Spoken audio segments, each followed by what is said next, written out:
तैयारी की है। माननीय मुख्य अतिथि महोदय, एनसीसी गर्ल्स यूनिट की टुकड़ी का निरीक्षण करने के दौरान प्रजातंत्र के सर हार्दिक एनसीसी जूनियर डिवीजन लड़कों की टुकड़ी जिसका नेतृत्व कर रहे हैं अंडर ऑफिसर प्रिंस चौधरी, इन्हीं के साथ आ रही है कदम से कदम ताल से ताल की है। और 5वीं टुकड़ी एनसीसी जूनियर डिवीजन के कैडेट्स शानदार भागीदारी से अनुशासित की बेमिसाल सभी लेकर अपनी भागीदारी को चार चांद लगा की है। और 5वीं टुकड़ी एनसीसी जूनियर डिवीजन के कैडेट्स शानदार भागीदारी से अनुशासित की बेमिसाल सभी लेकर अपनी भागीदारी को चार से सहयोग कर कानून व्यवस्था को बनाए रखने में अहम भूमिका निभाते हैं। होमगार्ड के जवानों के आगे से गुजरते हुए हमारे मुख्य अतिथि महोदय हरियाणा के विकास एवं पंचायत मंत्री श्री किशोरलाल पंवार होमगार्ड की टुकड़ी के बाद श्रीमती हरभजन कौर, श्रीमती सुरजीत कौर जी, श्री सुखपाल सिंह जी,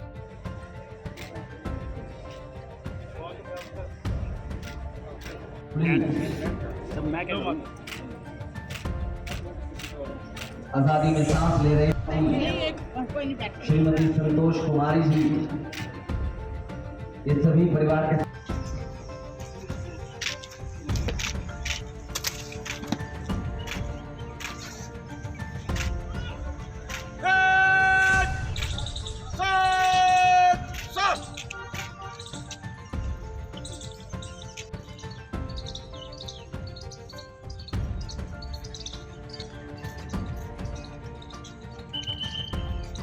हमारा स्वतंत्रता दिवस था।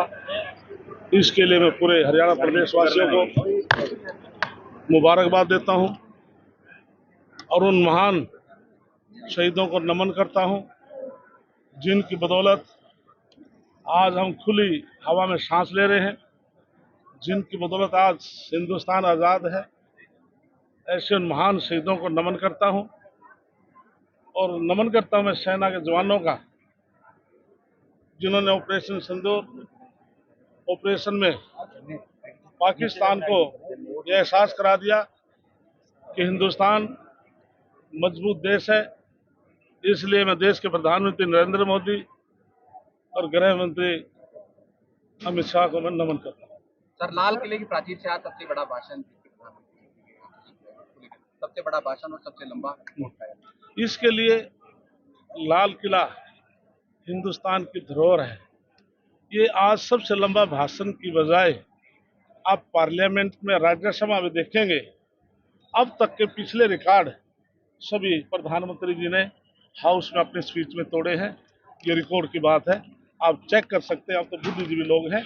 अब तक के जितने रिकॉर्ड हैं लोकसभा के, राज्यसभा के, सबसे ज्यादा स्पीच प्रधानमंत्री नरेंद्र मोदी जी की। और पूछिए। राहुल गांधी आरोप लगा रहे हैं, संसद कह रहे हैं संसद नहीं चलने दे रहे, वोट चोरस मुद्दे पर कहेंगे आप? राहुल गांधी को माननीय मुख्यमंत्री जी ने कहा था कांग्रेस पार्टी को सबसे पहले किसी तांत्रिक से दिखा करके उनका इलाज कराना चाहिए, क्योंकि समय समय पर अलग अलग भाषा बोलता है। पार्लियामेंट के चुनाव से पहले संविधान की कॉपी लेकर पूरे देश में घूमे कि संविधान समाप्त हो जाएगा, बीजेपी की 400 सीट आ जाएंगी, आरक्षण समाप्त हो जाएगा। कृष्णलाल पंवार इस बात का गवाह है। जब मैं राज्यसभा में सांसद था तो प्रधानमंत्री नरेंद्र मोदी जी ने राज्यसभा में एक चिट्ठी पढ़ी थी 27 जून 1961 की। ये रिकॉर्ड चेक कर लेना। वो चिट्ठी पंडित जवाहरलाल नेहरू उस टाइम के प्रधानमंत्री थे। उन्होंने चिट्ठी में सभी मुख्यमंत्रियों को लिखा था कि 1947 में देश आजाद हुआ, बाबा साहब ने आरक्षण दिया, आज लोग सामर्थ्य हो चुके हैं, क्यों न SC/BC आरक्षण को समाप्त कर दिया जाए। कि ऐसी ऐसी भाषा बोलते हैं। अब पूरे तीसरी बार केंद्र में प्रदेश में भारतीय जनता पार्टी को मैंडेट जनता ने दिया है। अब कहते हैं वोट चोरी हो गए, क्योंकि कांग्रेस पार्टी ने सदा जो चाहे अफगानिस्तान के, पाकिस्तान के, श्रीलंका के, जो बाहर के लोगों के यहाँ पर वोट बनी हुई थी, क्योंकि सेंसिस होता है 20 साल बाद, 2002, 3, 4 में भी हुआ था। उसके बाद अब सेंसिस है, आने वाले में फिर सेंसिस होगा। इसमें इलेक्शन कमीशन, उनका अपना अधिकार है, वो वोटों का जो लिस्ट होती है उसका सर्वे कराते हैं।